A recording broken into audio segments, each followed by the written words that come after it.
I had no idea why I was telling people these lies. Maybe it was for attention. Maybe it was for my own entertainment. Or maybe, just maybe, I was a sociopath. I had always been this perfect child growing up. I was smart, I was healthy, I was happy, and I had a loving family. And I had what seemed to be a perfect life.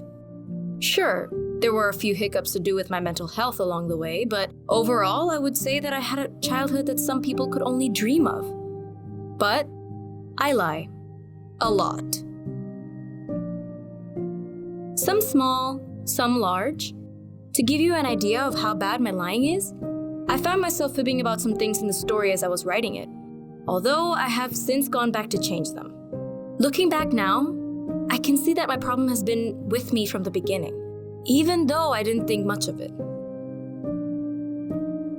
The lies started small. I would tell people that I had another friend in another school, or I wasn't feeling well and wanted to stay home, or I had a couple dollars more than I really did. But soon, these lies began to morph into larger ones. Still harmless, but large. Lies like, I have magical powers, or I live in a big house with a maid that does my laundry, or I'm descended from royalty. Now, as I was about 11 years old, these lies were never questioned. Thus, I would get more attention from my peers, so I figured, what's the harm in telling a few lies? One day, I didn't want to go to school, and when my parents asked me why, I lied and said that a kid had been badly bullying me and hitting me and calling me names all the time.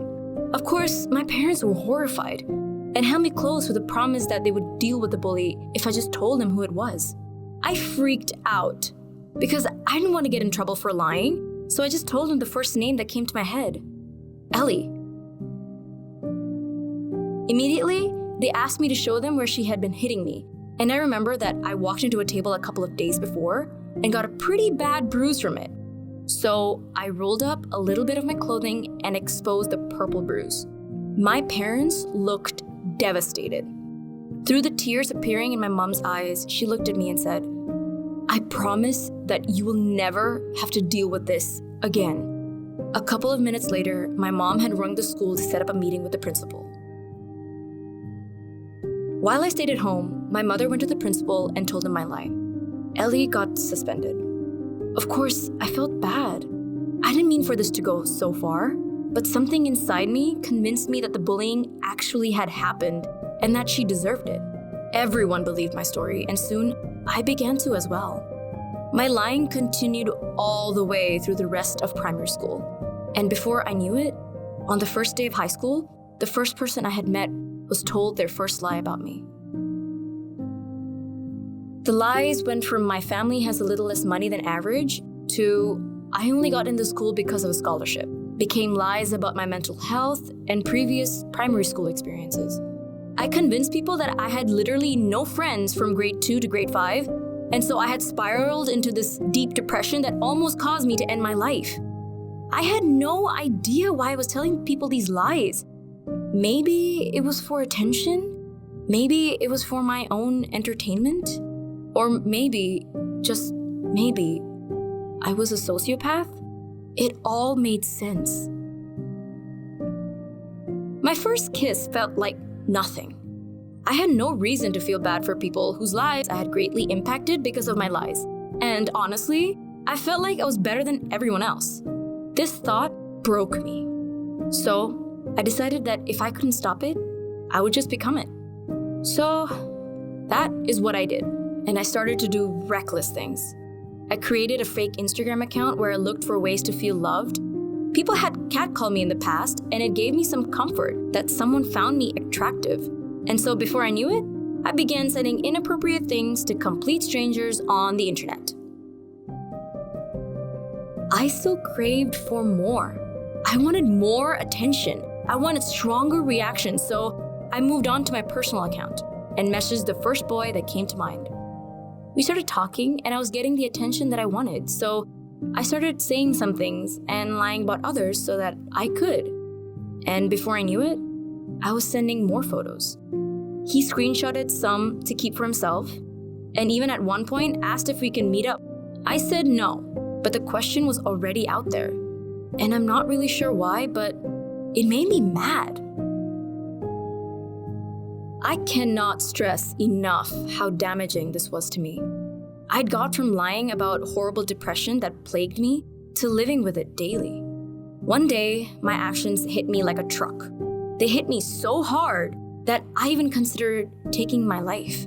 In a desperate attempt to fix my wrongs, I wrote down all of the inappropriate things that I had done within the last couple of months in my diary and put it away. Instantaneously, I felt 1,000,000 bricks being lifted off my shoulders. A couple of months later, my mom and I were cleaning out my room, and I decided that I needed a break to grab a glass of water. "I'm a little thirsty, so I'm gonna get a glass of water, okay?" I asked. My mom nodded with a smile, so I stood up, walked into the kitchen, and poured myself the ice-cold water. I quickly swallowed and turned back to my room. When I walked in, my heart stopped. There, on my bed, was the diary, open to a page that I knew too well. My mom stared at me, tears pouring down her face. This isn't true, but she knew it was. The horrified expression that enveloped her face made me cry with such power that I thought that I could never stop. "How?" A broken whisper asked from someplace outside of myself. And before I knew it, a new lie formed on my lips, throbbing and urging itself to become truth. I knew I would get away with the lie. Her perfect little daughter could do no wrong, but I didn't want to. For the first time in my life, I just wanted to be honest. I wanted to tell her everything, but it was too late. The lie came tumbling out of my mouth like water down a running river. "A boy in my class pressured me to send him photos and then blackmailed me," I lied in a rush. I knew the truth was that it was my own fault, and I wanted to take it back instantly, but the lie kept going. "He told people that it was the other way around, and now people hate me, and I don't have any friends anymore because they all believe him. The perfect Christian boy, and not some girl whose family lives in a suburb with a bad reputation for things like this." I couldn't believe what I was telling my mom. The lie came so easily that I couldn't help but notice my lie was getting too big.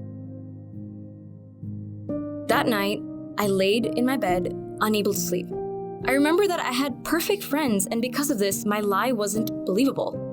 So the next day, I went to school and broke up with my friends so that the lie could be believed. My parents told the school about the issue with the boy, and during second period, we were both summoned to the principal's office. Our parents and a police officer waiting for us. It was then that I found out he had really done this before. His parents begged for the charges to be dropped, claiming that he was a good kid and that there must have been some mistake. But the police officer just looked at her and shook her head. I couldn't believe what I was hearing. I was ruining this boy's life. A young, stupid girl was about to end this boy's future in seconds. So I did the thing that I knew best. It was a bikini! All of the eyes in the room turned to me.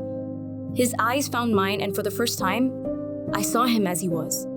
A scared teenage boy who knew that I could drastically affect his life with a single word. The anger that I once felt towards him vanished. "I'm sorry, what was that?" the police officer questioned. I took a deep breath and spoke again.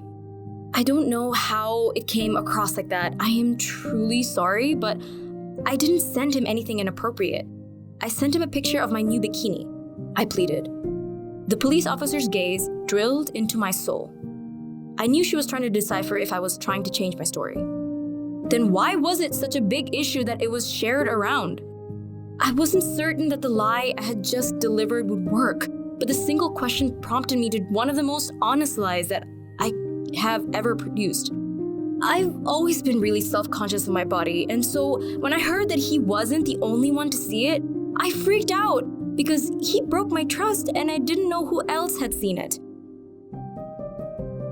I couldn't look at him.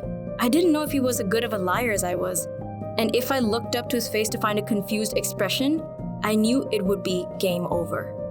The voice broke through the silence in a wave. "I'm so sorry. I didn't realize that you felt so unsure about your body. If I knew, I wouldn't have done anything with it. I'm sorry." I found his gaze, and together we finished the lie. "I forgive you. I'm sorry for wasting your time, officer. I thought what happened was clear from the beginning." The officer slowly turned her gaze to my partner and sighed. "Well, just be careful next time. I think we're done here. You two should head back to class." And with a single movement, both of us were on our way.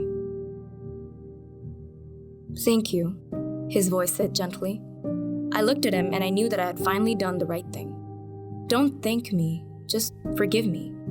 And with a knowing glance, he nodded. You would think that after something like that I would stop lying, but if I'm being honest, I can't think of a single day in the last 8 years that I have said less than 10 lies throughout the day. And I really wish I could say that since that incident, my lies have at least shrunk. But they truly haven't. I still lie about even bigger things despite knowing that it's wrong. I can't even count how many relationships and nights of sleep that I have lost. But after all of these years, at least I have come to realize one thing. The reason that I had spent all of those nights anxiously staring at a dark ceiling instead of sleeping wasn't entirely because of the guilt that came with lying. It was also because I was trying to memorize each and every lie. A lie is a story. If you tell one person one story and another in a different version of it, not only do you have to remember the exact details of each story, but you also have to remember which story belongs to who. And if the story is ever proven wrong, you have to create a new lie to cover it. And so begins the pattern. Whoever's watching, you may not want to listen to me, a pathological liar. But please, if you can take just one thing away from my story, let it be this. Don't lie. It's never worth it. I've learned that it doesn't matter how pleased you may feel due to the success created by a lie. In the end, it's just that, a lie, a fictional story, no truer than a story about a talking penguin written by a child. And when you realize this, the feeling created would disappear, and you are left with the cold, hard truth. A truth that over time just becomes harder to bear. And suddenly, no longer feels like a success, but instead, a failure. Believe me, I'm a pathological liar. Or maybe I was a sociopath.